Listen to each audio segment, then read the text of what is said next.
Assalamualaikum warahmatullahi wabarakatuh. Alhamdulillah wassalatu wassalamu ala Rasulillah Muhammad ibni Abdillah wala haula wala quwata illa billah ma ba'du. Teman-teman sekalian, semoga kita selalu diberi kesehatan zahir dan batin, dimudahkan segala urusan kita, dilancarkan rezeki kita, dan kita berharap kepada Allah semoga hajat kita dikabulkan oleh Allah Subhanahu wa taala. Amin Allahumma amin.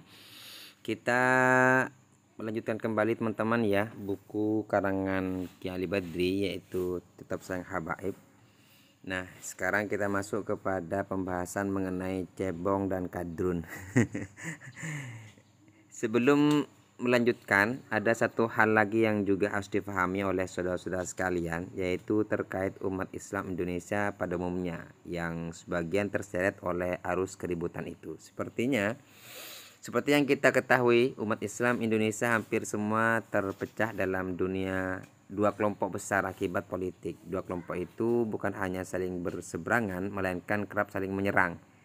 Bahkan masing-masing menjuluki lawannya dengan nama yang tidak baik, yaitu cebong dan kadrun. Namun kebiasaan sejarah adalah membuang kesan buruk pada nama yang sudah terkenal, sehingga saya rasa sekarang ini cebong dan kadrun sudah tidak lagi identik dengan nama dua hewan, tapi identik dengan dua kelompok besar kubu politik di Indonesia.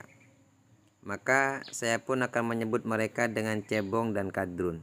Dan perlu dicatat bahwa secara politik sejak awal saya tidak pernah bersama cebong dan tidak pula bersama kadrun.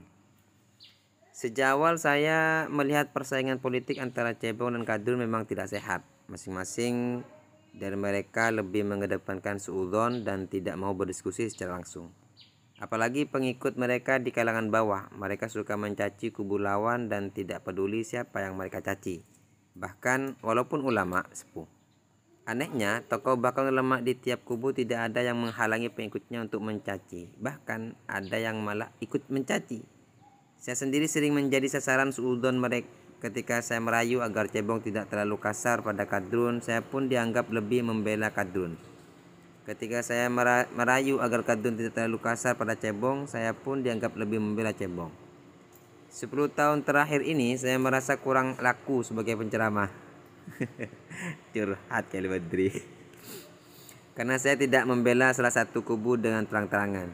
Seandainya saya punya rekaman ceramah berapi-api mencerca cebong, pasti saya akan laris diundang kadrun. Atau sebaliknya, seandainya saya punya rekaman ceramah berapi-api mencerca kadrun, pasti saya akan laris diundang cebong. Semakin pedas mencerca, semakin laris pastinya, menurut saya. Indonesia belum pernah mengalami kebobrokan akhlak separah ini. Saudara-saudara bisa lihat bertulisan-tulisan saya pada masa-masa kampanye. Saya selalu bilang bahwa selama rakyat Indonesia akhlaknya bobrok dan saling mencaci, maka jangan harap Allah akan menganugerahi negeri ini dengan pemimpin yang lebih kuat, yang baik dan kuat. Percuma mati-matian berjuang mengusung calon pemimpin yang diyakini baik kalau caci maki dibiarkan berlangsung.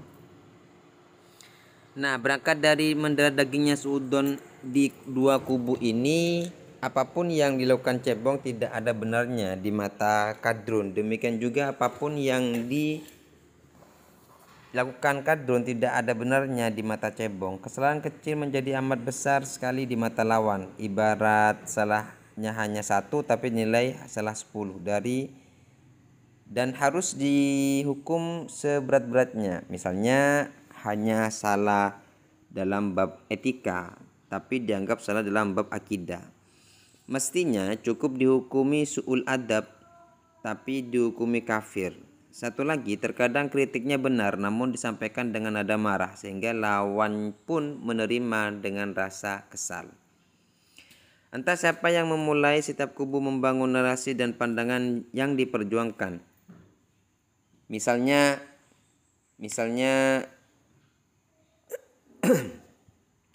cebong menganggap kadrun anti NKRI dan merusak citra Islam rahmatan lil alamin, sedangkan kadrun menganggap cebong pro pemerintah zalim yang merusak Islam dengan liberalisasi. Di tiap kubu cebong dan kadrun itu ada banyak orang saleh yang lugu. Mereka hanya mendukung karena meyakini kebenaran yang diusung oleh para pemimpin masing-masing. Dan saya menjadi kasihan pada orang-orang hatinya tulus itu ketika lawan kubu menyerang dengan cacian. Makanya saya sering berkata pada setiap kubu, jangan caci orang-orang saleh di kubu lawan kalian. Mereka hanya memperjuangkan apa yang mereka yakini. Seorang tokoh yang sudah dicap cebong atau kadrun akan disorot perkataannya dalam hal apapun walaupun bukan terkait politik. Ingatlah wahai ulama yang ada di kelompok cebong bahwa ketika kalian merendahkan oleh pengikut ulama yang ada di kelompok kadrun itu karena kalian diam saja ketika pengikut kalian menghina ulama yang ada di kelompok kadrun. Kalian juga wahai ulama yang ada di kelompok kadrun ketika kalian direndahkan oleh pengikut ulama yang ada di kelompok cebong itu karena kalian diam sejak ketika pengikut kalian menghina ulama yang ada di kelompok cebong. Teruskan saja hal ini berlanjut, bermimpilah untuk mendapat pemimpin baik dan kuat. Allah tidak akan pernah mengabulkan mimpi siang bolong kalian. Nah, sekarang kita mulai memasuki pembahasan yaitu terkait keributan Habaib dengan keluarga Wali Songo.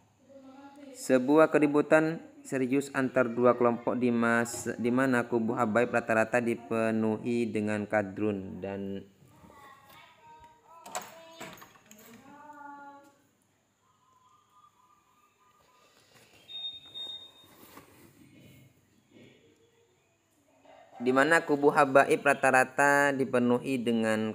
dan kubu keluarga Wali Songo rata-rata dipenuhi dengan cebong.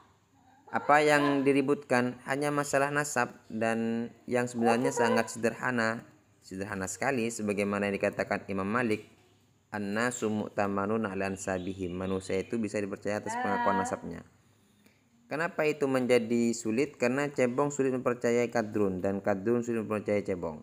Ketika sebagian cebong mengaku ketuaan Wali Songo, maka kadrun serta-merta mendustakannya. Cebong pun marah, kemudian balik mendustakan nasab sebagian kadrun yang mengaku ketuaan Nabi. Mendustakan nasab orang itu adalah ada aturan. Ini masuk bab qadzaf dan sama dengan qadzaf zina. Pengadilan Islam akan meminta pihak yang mendustakan agar membawa bukti, bukan pihak yang didustakan. Kalau tidak bisa membuktikan, maka yang mendustakan akan dihukum seperti qadzaf zina, yaitu hukum cambuk 80 kali. Makanya aneh kalau yang mudah mendustakan nasab orang itu malah berstatus ulama. Masa ngaji kita fikih nggak hatam jadi ulama? Ini teman-teman sekalian ya, komentarnya Kali Badri mengenai cebong sama kadrun. Jadi mungkin pandangan beliau masih terkooptasi dengan cebong dan kadrun sehingga perdebatan nasab yang ada pada saat ini mungkin juga efek dari cebong dan kadrun. Ya Kali Badri lucu juga Kali Badri kalau seperti ini.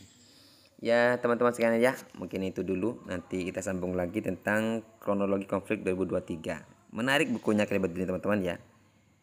Yang minat silakan langsung hubungi Kali Badri aja atau nomor yang sudah pernah saya cantumkan di YouTube ini. Demikian kurang lebihnya, wassalamualaikum warahmatullahi wabarakatuh.